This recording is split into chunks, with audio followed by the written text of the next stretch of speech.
faut revenir maintenant sur le procès civil de Gilbert Rozon en pleine salle de cour. L'une des plaignantes a invectivé l'accusé, tandis que son conjoint s'en est pris physiquement à lui.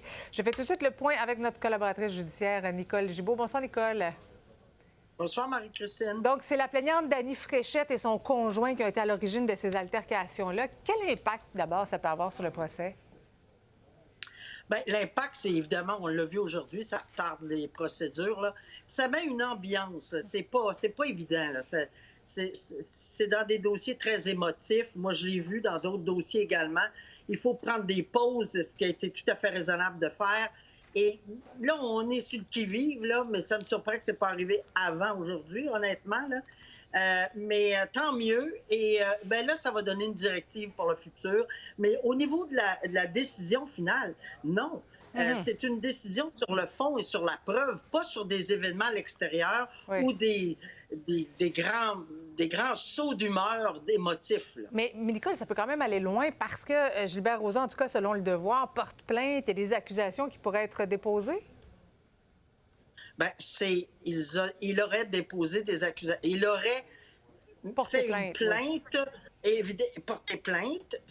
Cette plainte-là va être analysée, toujours la même chose, par le DPCP, si on parle de criminels, évidemment, de voies de fait, de menaces, etc. C'est seulement le DPCP qui va, évidemment, recueillir toute la preuve que les constables spéciaux vont avoir eue et qui vont interroger tout le monde là, pour vérifier s'il y a une preuve solide. Là.